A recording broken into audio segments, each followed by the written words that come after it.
Well, thank you everyone again for coming in a little bit early. Gave us a chance to say hello to everyone.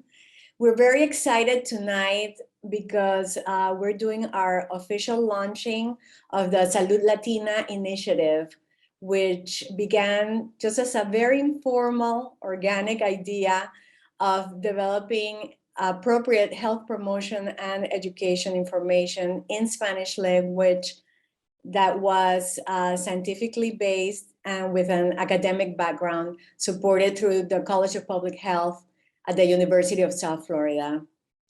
Tonight, we're going to be presenting what we have done so far, where the idea came from, our faculty, and where we want to go. We have students with us, we have community partners with us here tonight, and we're just very excited about everything that we're doing. The idea is for us to present first. It's going to be a short presentation, no more than 30 minutes, and then open it up for questions and answers. Feel free to text in the chat any questions you might have, but we're also going to be opening the microphones up for you once we're done. Please raise your hands first so it's a little bit more organized and everyone can get a chance to speak. So I'm gonna give the controls to Dr. Tricia Pennycock, who's here supporting us and representing the College of Public Health, and our Dean, Dr. Donna Peterson. And I will let her introduce herself and then we're gonna move forward. I'm gonna be sharing the PowerPoint. Thank you. Thank you, Dr. Calvo. Hello, everybody, and welcome to our official launch of the Salud Latina initiative. I am indeed representing Dean Donna Peterson, who wasn't able to be with us here tonight, but who has been a staunch supporter of this initiative before it was even an initiative. The College of Public Health prides itself on the idea that every voice counts and that our voices need to represent those that aren't usually heard.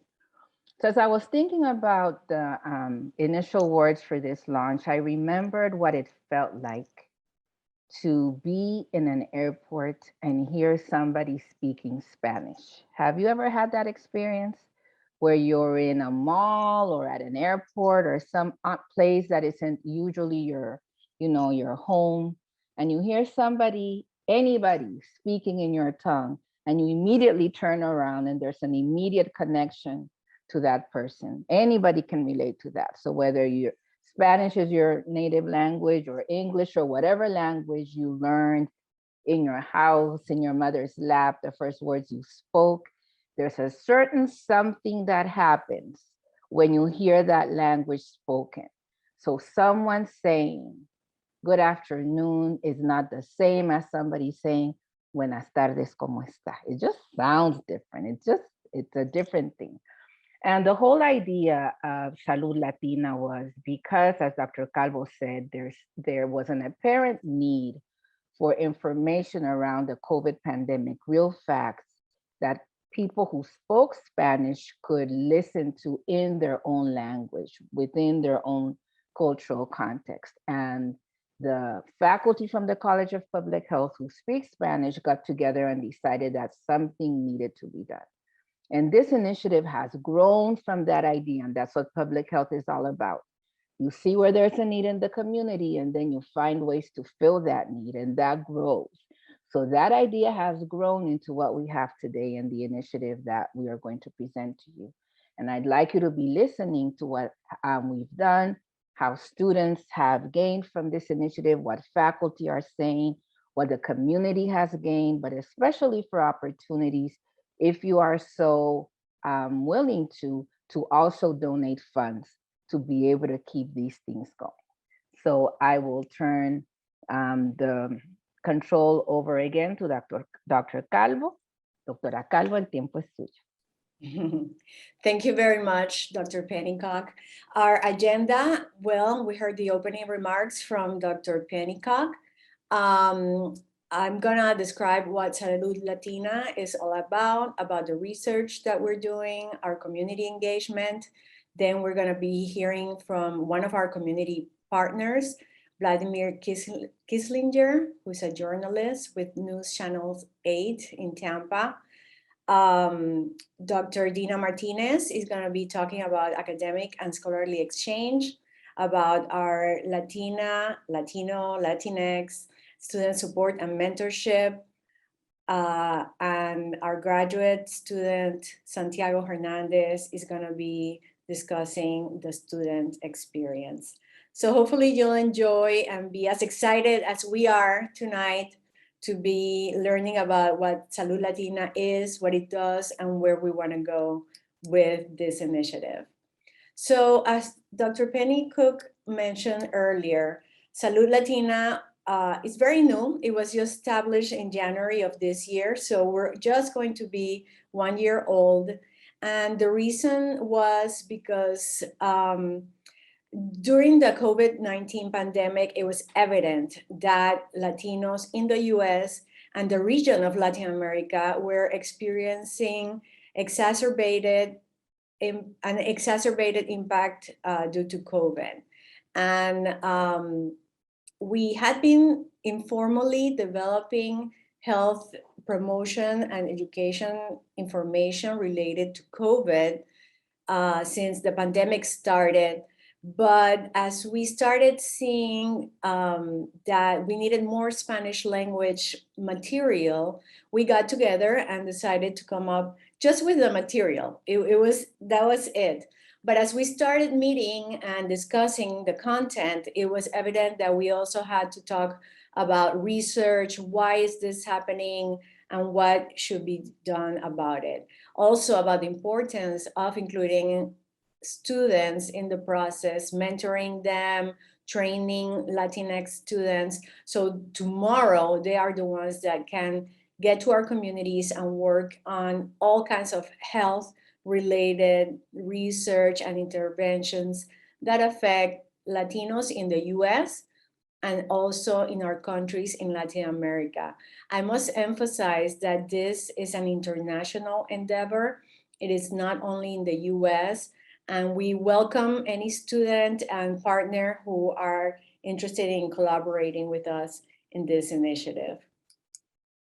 So our core interdisciplinary team, we have a great, marvelous team. I'm gonna ask those who are here present to please wave and show yourselves. As I mentioned, your name. Well, my name is Arlene Calvo. I have been coordinating the initiative from its inset. Then we have Dr. Dinora Martinez Tyson. Her area is cultural qualitative research. She's an anthropology in her formative years.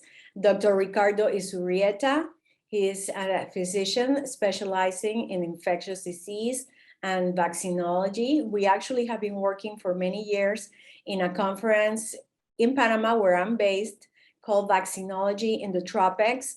And hopefully we'll be able to retake this after we are allowed to travel internationally. Dr. Miguel Reina, he's also an MD. He focuses more on global health, on HIV and other health aspects, also health diplomacy. Dr. Abraham Salinas, he's also an MD with a PhD and MPH in public health. All of our colleagues are public health trained.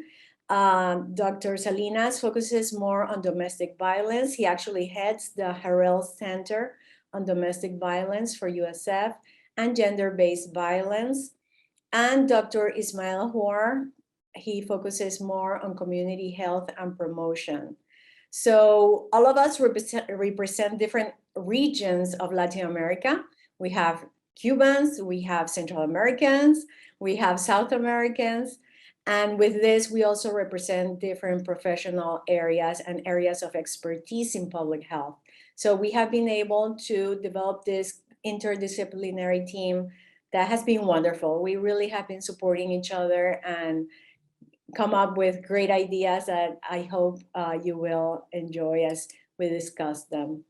Our mission is to form an interdisciplinary team of academic and community partners working together to address health inequities. And remember, we started with COVID, but we're really looking at all health issues affecting Latinx, Latina, Latino, Latin American, or Hispanic identified individuals and communities in the United States, Latin American, the Caribbean, and globally.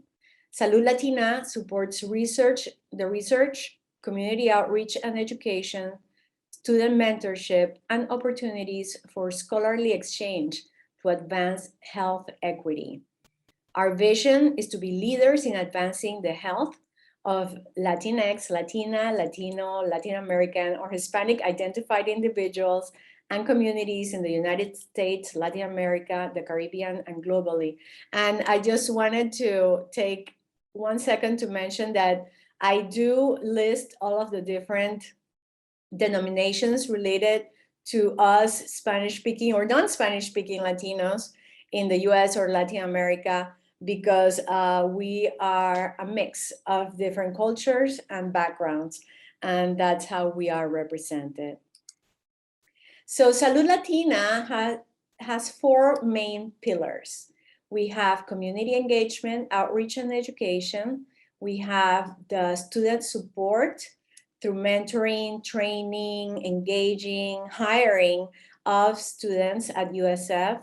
We research health inequities in general, and also academic scholarly exchange through publications and conferences. Our research is more, we tend to focus more on behavioral research, and it's just because of the nature of the pandemic. When we started this, we wanted to understand the myths and misconceptions, vaccine hesitancy, the economic impact, and we're still working on this.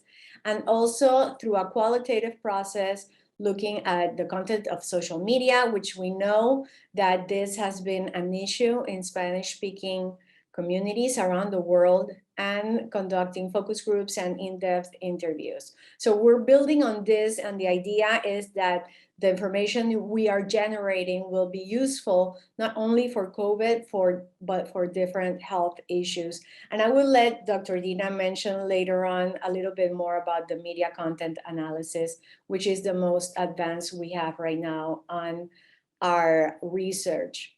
We also just discussed the inclusion, promoting the inclusion of Latinos in clinical trials participation, which there's a need for this internationally, also promoting more clinical research in Latin America, and this is something we're going to be supporting as well. In our community impact, well, again, this has been a lot that has occurred throughout these few months.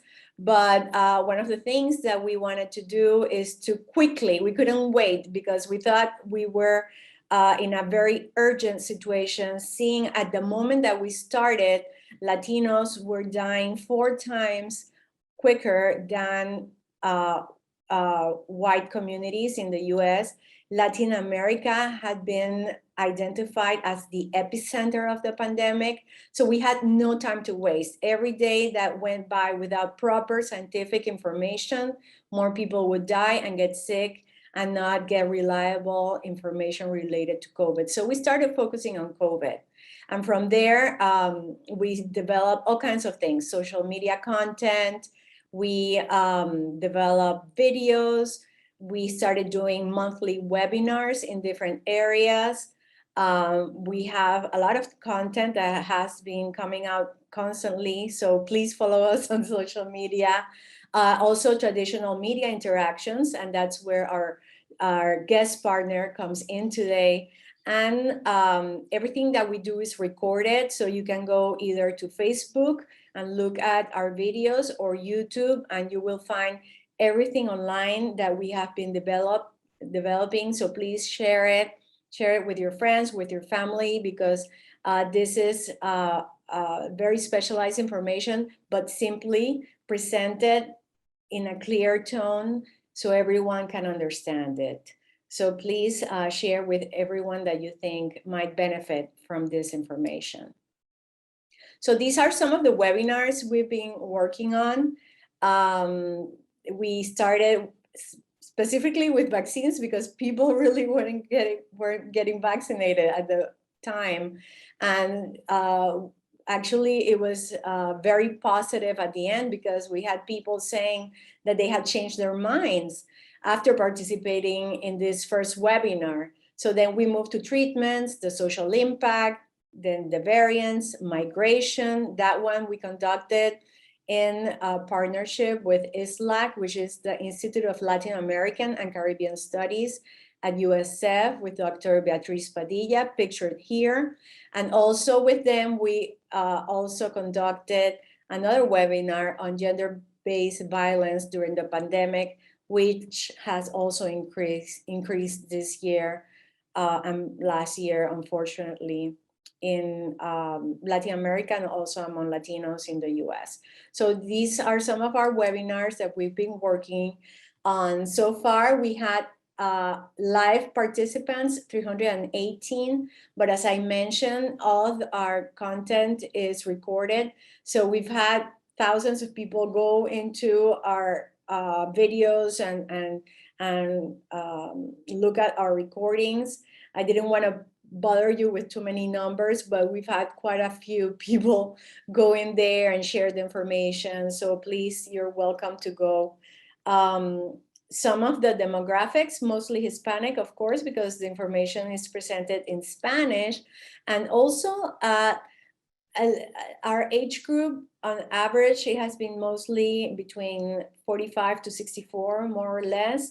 And we've had mixed race participants, white, other, and Black. So also combinations of all kinds of participants. The overall webinar's satisfaction, we've had people saying that presenters are well informed, about 83%, that the information was clearly presented, 85%, and that the topics were interesting, 85%. So we're very happy with the results we're getting from these webinars. And also, while you're here, if you have any suggestions for any topics that we have not covered, please write them in the chat so we can make note of that. Some quotes that we took from the evaluations. I love that they touch on the misinformation on social networks. I think that as a Latino community, there is a lot of this, and these are translated from Spanish.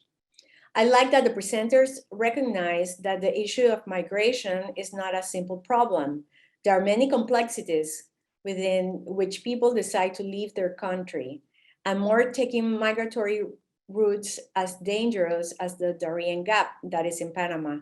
Migration is not a problem to be solved, but a natural phenomenon that requires political and humanitarian resolutions. So these are some of the views, the impact that we've had in social media. The cutoff date was December 1st, but as you can see here, we've reached many countries around the world, and this has been fabulous because this is what we want to do. We want to get proper information in Spanish to people all over the place. So now I'm very excited to have my first guest who is going to talk about the community experience with Salud Latina. His name is Vladimir Kislinger. He's a multimedia journalist from News Channel 8 WFLA, Grade 38 WTTA in Tampa. And I have to confess, I did not know that News Channel 8 had a program in Spanish.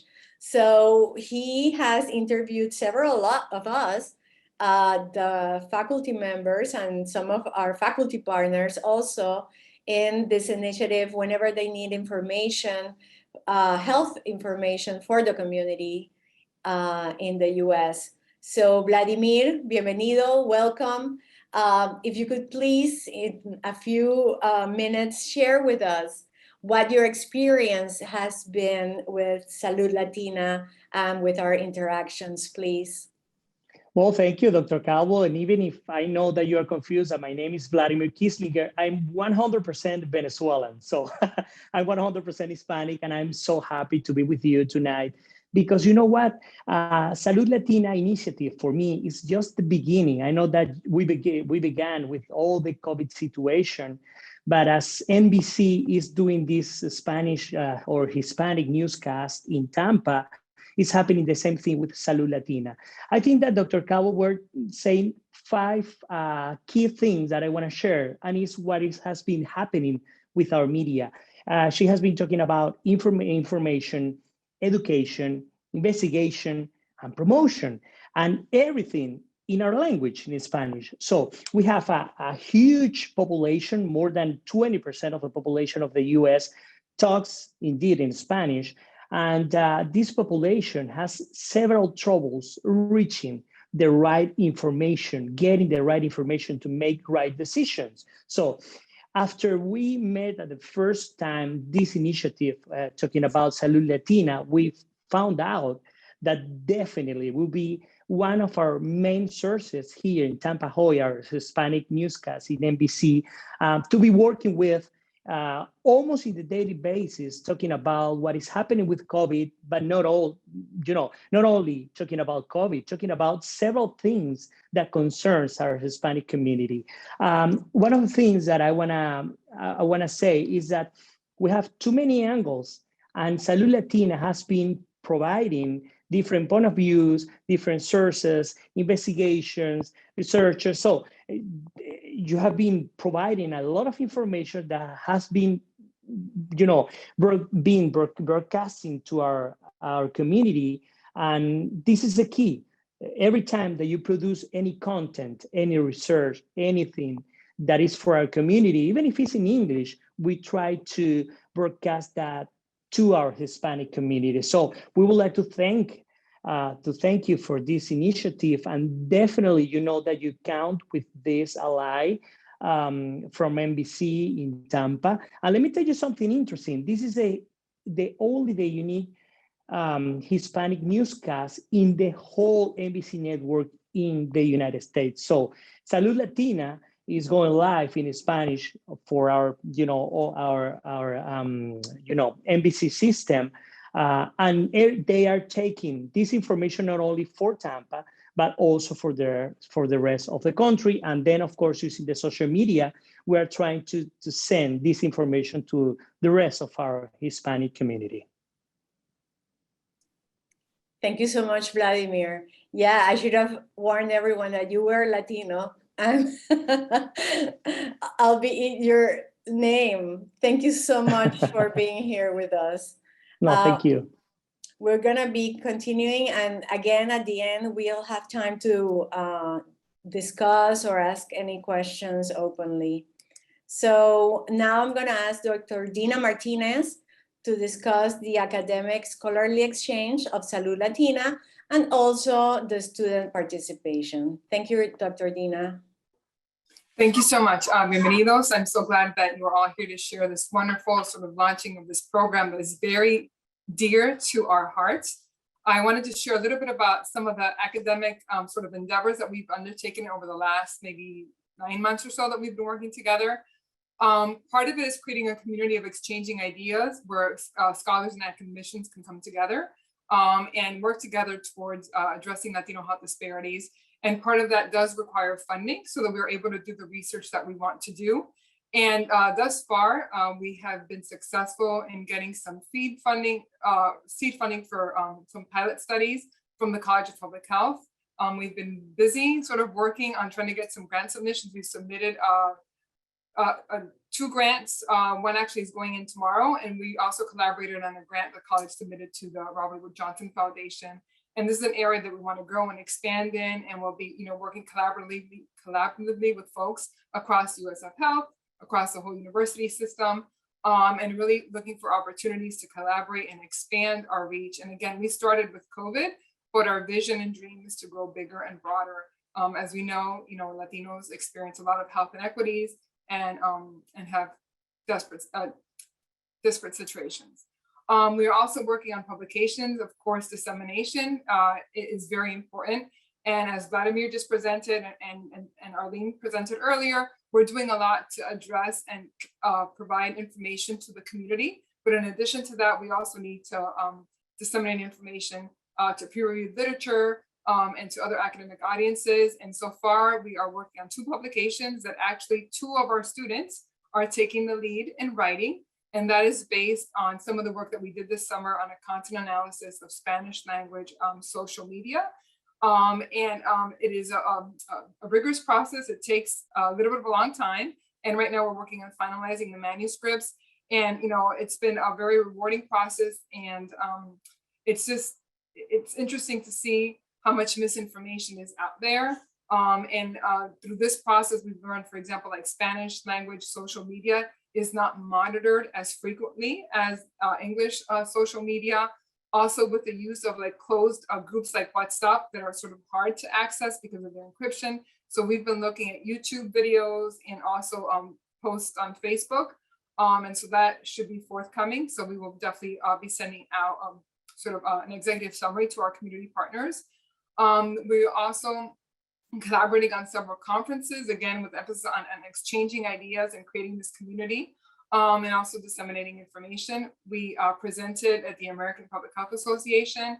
And we, as I mentioned before, we've been really working on collaboration and building partnerships. USF has several existing organizations and programs that address Latino issues. For example, we've been working very closely with ISLAC, and Alianza just sort of started this semester at the university, and really working, again, also not just within the state, but also globally with partners in Ecuador, in Belize, and Ciencia Panamá and Todo Panamá, which are housed, where Dr. Calvo is located. In addition, we have also received 2 very prestigious awards from the USF. Dr. Calvo and Eric Rees, one of our students, received the Status of Latinos Faculty and Student Award this year, in part for their efforts in addressing these initiatives. Next slide, please. And so this, I guess this is sort of maybe the heart of Salud Latina, is really the student engagement. I mean, it has been amazing.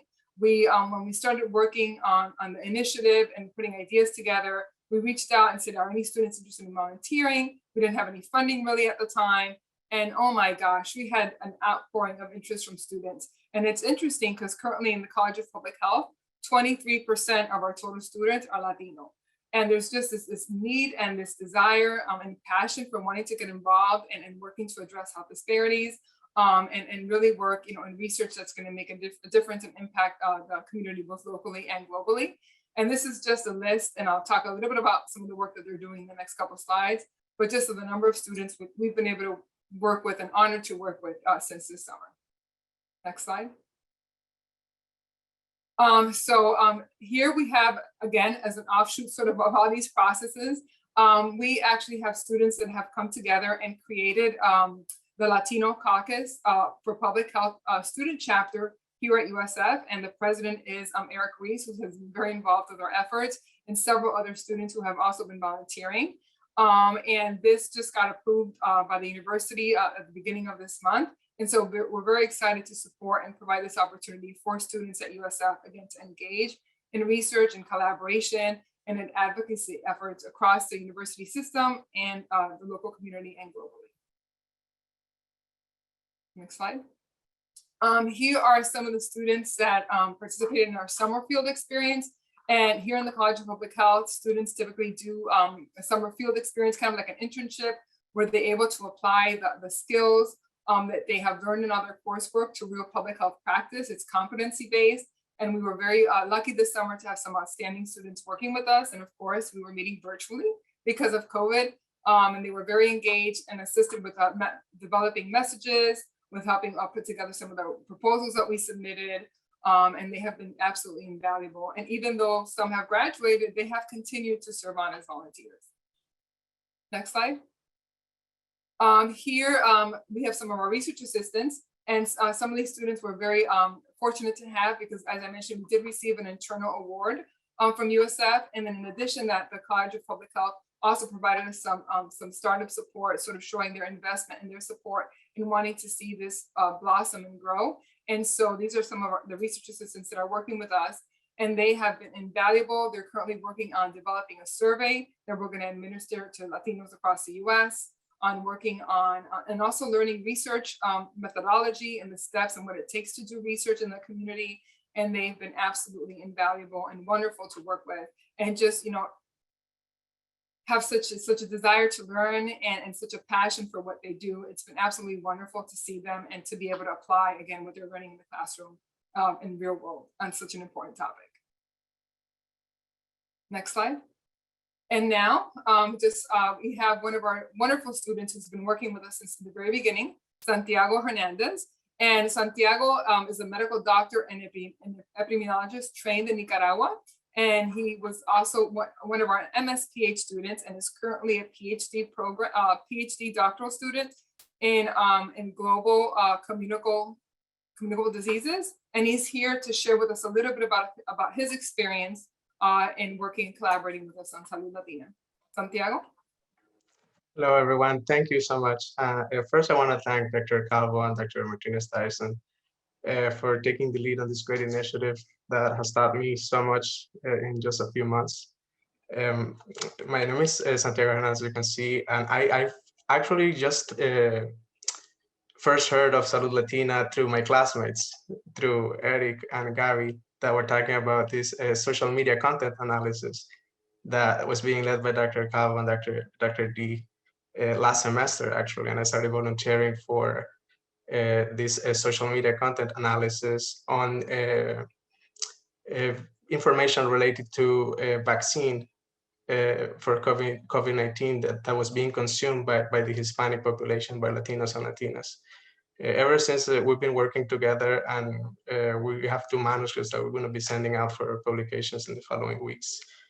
And I just want to say that Salud Latina, for me and for the rest of graduate students, it's been a great opportunity, a learning opportunity for us, because we're learning firsthand from experienced professors, from Dr. Calvo, from Dr. D, from Dr. Izurieta, Dr. Reina, Dr. Hor, the methodological and technical skills that we need as public health professionals to develop public health research.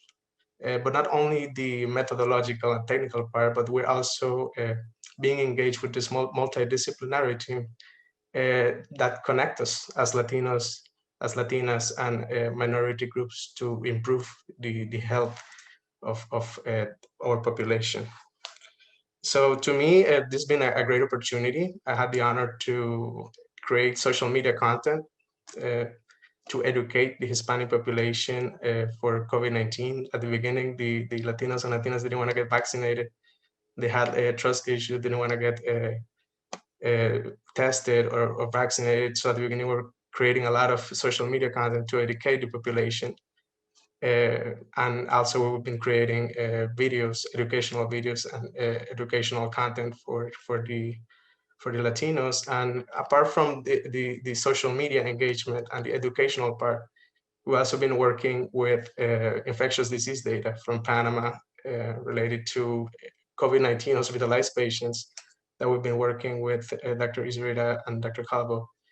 So it's for me an honor to be part of this team and to help our Hispanic population, Caribbean population, not only here in the US, but around the Latin America and the world, to get a touch of positive public health information and improve the health decisions in minority populations. So thank you. And at the end, if you have any questions related to our experience as students, we'll be happy to answer. Thank you, Santiago. And now sort of looking forward, what's our vision? What are next steps? Really, we want to move forward with doing more research on equity and health inequities. And this would be through through working together collaboratively on grants, submitting them, to organizations like National Institutes of Health, Centers for Disease Control, other global foundations, to really start moving the needle forward to addressing health equity among Latinos. We want to continue with our community outreach and education efforts. This includes dissemination, again, through social media, developing messages, and making sure that everything that goes out is available in English and Spanish. And again, not just translating, but actually developing stuff in Spanish so that it's culturally relevant and meaningful. And we have been very busy. Dr. Cabo is always checking and proofing on the messages that go out, and the volume is so high that we would really want to partner, or we need sort of a communication specialist to help us sort of channel and provide this information, get it out there on all these social media platforms in Spanish. And so we have been doing a lot of that, and we hope to continue to build on that. And again, the focus thus far has been on COVID, but we want to expand and address and cover other health issues and topics. And so really, again, continuing these efforts and collaborating with the community partners like Vladimir, like other newspapers in the community and globally to get information out in Spanish that is accurate, evidence-based, and culturally relevant. As I mentioned before, earlier, we talked about the scholarly exchange is, again, trying to also find opportunities to bring faculty and community members and students and researchers and citizen scientists together to sort of create this exchange of ideas. And so we're considering or would like to get funding in the future to be able to do a biennial conference or sort of a biennial forum. Possibly we could do it, 1 year in the US, 1 year at another year at an international destination. We also want to focus on mentoring Latino ex-faculty. Again, it can be very challenging to sort of navigate academic spaces as a minority, and really focus on mentoring faculty. It's another one of our interests, as well as disseminating, again, information both to the scientific and sort of community audiences of what we're learning, and the importance, again, of information that is relevant and meaningful in Spanish. And then we have, again, corresponding to our fourth pillar, student support. We would love to have a graduate fund to support scholarships for our Latino students in the College of Public Health, to really support their academic training, opportunities for internship and experiences to conduct their own research, funding to help them to support their research. And then I think one of our dreams is sort of developing some type of mechanism or some type of like a training pipeline program, maybe that could be funded, for example, through a National Institute of Health grant, to really create a training pipeline working with undergraduates all the way to doctoral students, where maybe the doctoral students can offer peer mentorship to graduate students, students, master students, to undergraduates, et cetera, just to really increase, again, the depth and breadth of the work that we do and the impact that we can have to generate more Latino scholars in public health. And so that's just a brief summary of some of our vision of what we want to do. And with that, we need the community support, we need funding, we need collaborators, we need folks that are connected to opportunities in the community that want to work with us to bring these ideas forward. And of course, collaborating with the university and other partners as we move forward in our endeavors.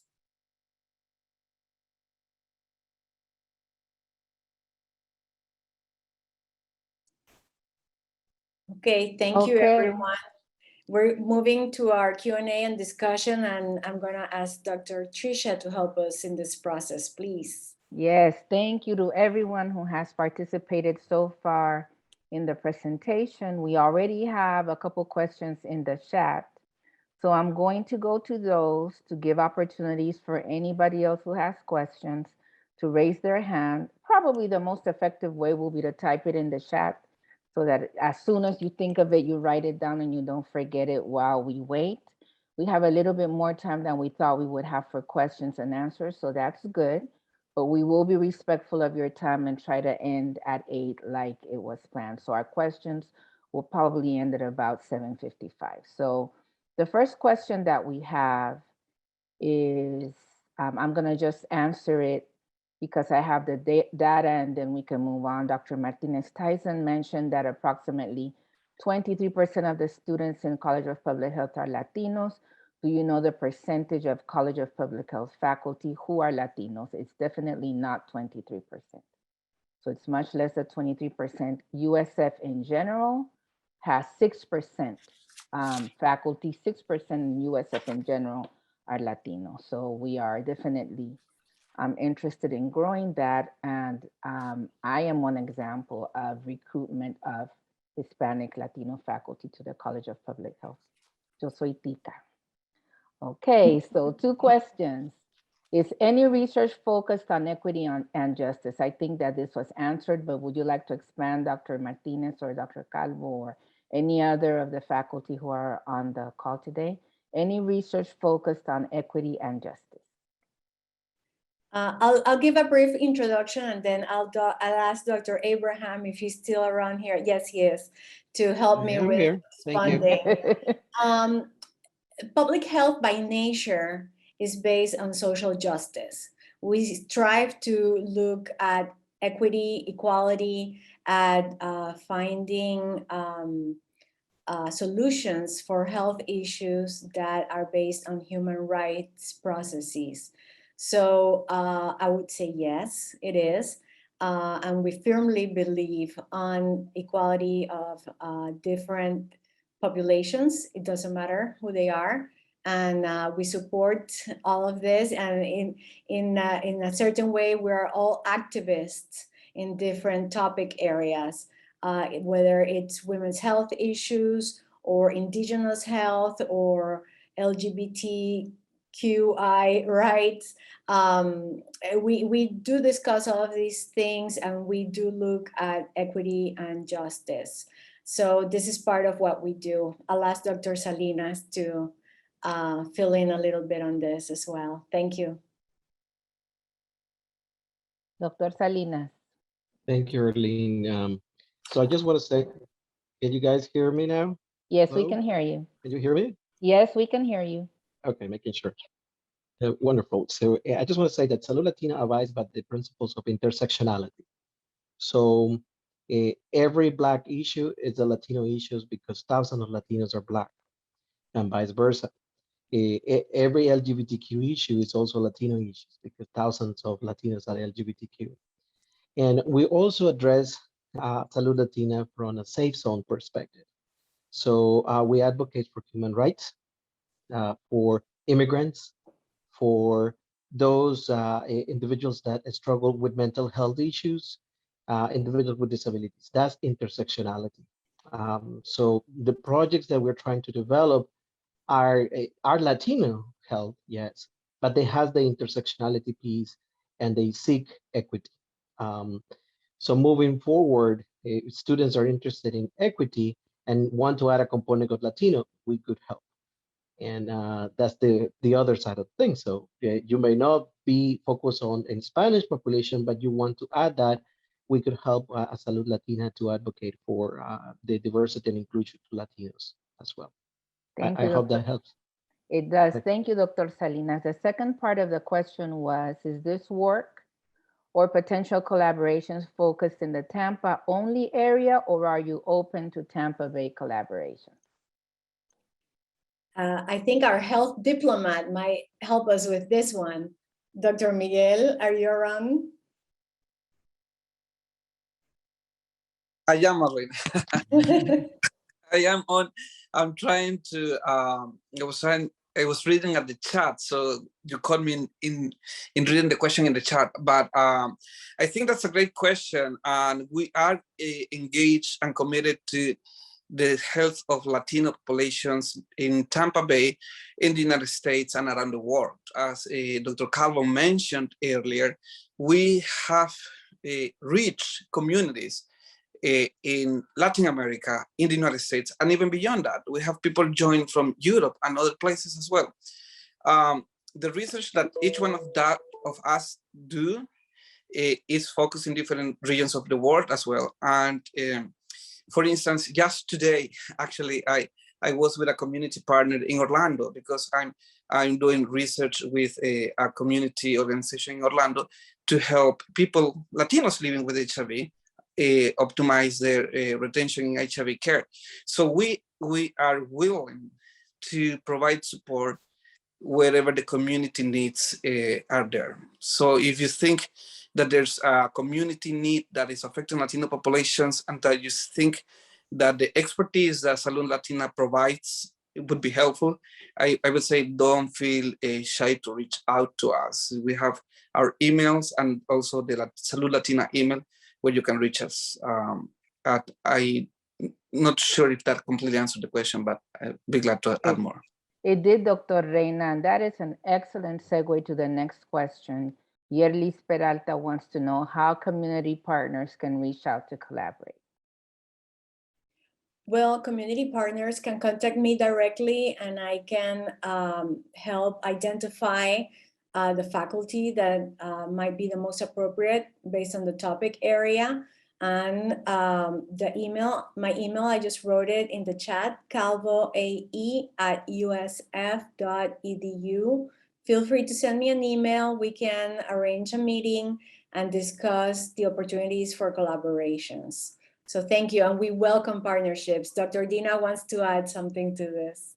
Yeah, and we're currently working on developing like a website for Salud Latina, and information will be posted there on where you can contact us. And that is also part of what we hope these forums or biannual symposiums could be, this opportunity, create these opportunities for cross-fertilization of ideas, identifying needs, strengths, assets, resources, how can we work together? And so also these forums will also provide an opportunity to network and connect and work together with community organizations, again, both locally in Tampa and more globally as well.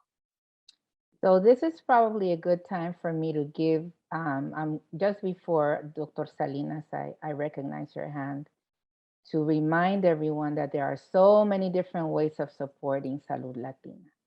If you have access to funds, that would be wonderful, but just the ability to have contacts in the community, if you have communities that you believe would be benefited from the work Salud Latina does, that is also a way of support. So it doesn't only have to be money. There are so many different ways, just spreading word of mouth. When you hear there's an initiative and an event, participating, sharing what we have done tonight. It's recorded, so there'll be an opportunity to be able to see it again and share it with others. Those are all ways that we can support the Salud Latina initiative. Dr. Salinas? Yes, thank you. I just wanted to say that part of the reason why La Salud Latina was created is for collective impact. Many of us were called during the pandemic from different angles, different organizations.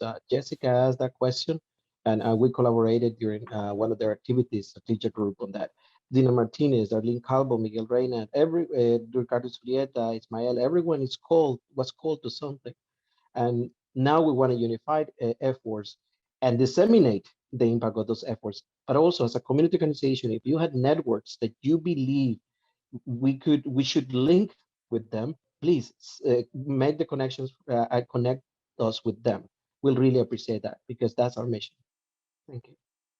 Thank you, Dr. Salinas. I don't see any questions yet in the chat, and I'm looking around to if I see any other hands, and I don't. So maybe to give an opportunity for anyone to ask a question or give a comment about something that you saw in the presentation, something that you would like to make us aware of. This is the opportunity to do that. Sam, I see you came on camera. Yes. Mr. Sam Bell is the chair of our community advisory board for the College of Public Health and is a staunch supporter of this initiative. So, Mr. Bell, would you like to say something to us? Sam? Well, first of all, I want to congratulate all of those that are participating in this. I think it's a wonderful program and it needs to be sustained and expanded. Just 2 points though. One, we have created a USF Foundation account to create a graduate scholarship fund. So if you have people that you have contact with that would want to contribute to that account, Natalie or Kara Steiner can help you, guide you to getting money into that account. The second thing I would address, particularly to those on the call that are part of the foundation, we have been waiting for an updated list of foundations that have a reputation of supporting Hispanic issues and particularly Hispanic health issues. We need to get that list completed so that we can reach out to those foundations. So we're really interested in getting the next step there. So thank you. Thank you, Sam. We have, please, this is so important. In order for this to be able to continue, we need the support of everyone. That is why we are here. And you have heard the contributions that this initiative has already done with less than a year of its existence. So we are really appreciative of your presence here tonight. We have another question here. What, if any, connections do you all have with the study for structural racism in St. Pete? I am curious about the Latinx narrative and impact of racism in our community. Who is writing about this for and with our community in mind? Excellent question. I don't know who would like to answer. Perhaps Dr. Salinas might want to. And I'm going to get started, but then I also will refer Dr. Tricia Pennick. Oh, boy. We abide by the ethno-racial trauma that Latinos and Black has suffered historically. And the framework is about cultural trauma, healing from cultural trauma that has happened, the historical trauma and systemic racism. Now, we try to infuse anti-racism in the research that we do. For example, I'm conducting a qualitative study to assess how COVID impacted teen mothers, African-Americans and Latina mothers, in another study that affects Afro-Latinas and African-Americans. That's an example. But Doctor, this is not just Salud Latina, this is the College of Public Health. Dr. Tricia Pennick has been leading a group to infuse anti-racism in the curriculum. So back to you, Dr. Pennick. Thank you, Dr. Salinas. So I'll answer briefly, and then I see Dr. Reyna has his hand raised, and I recognize his hand. We in the college are not formally connected to the study in St. Petersburg, but our dean plays a very important role in the Foundation for Health Equity in St. Pete. So we are involved that way through her. And I think if Dr. Reyna has a response specific to this question in regards to who is writing or anybody else on the panel, that would be interesting to know. But again, this is a continuing effort. One of the things that is encouraging in the time we're living is that things that we have known for years finally came up to the fore because of COVID. We as Blacks and Latinos knew that there were inequities with our populations in every aspect, but it wasn't until COVID came and sort of removed the blanket, so to speak, that it became something that everybody else was talking about. And that has made more and more organizations interested in social justice and equity and anti-racism. So like Dr. Calvo mentioned before, even though social justice is a basic tenet of public health, the idea that structural racism underlies social determinants of health and it is a determinant itself wasn't something that people were talking about a lot until this has happened. So we are definitely addressing this not only in our curriculum, but in our policies, in our procedures, making sure that we are recruiting students from a diverse pool, that we're making sure that our recruitment practices take into account all the different cultural experiences and the opportunities.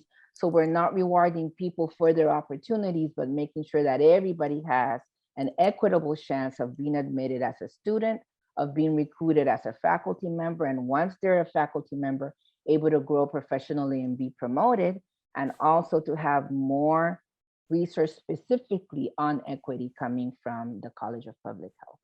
Dr. Reyna? Yes, thank you, Dr. Pennick.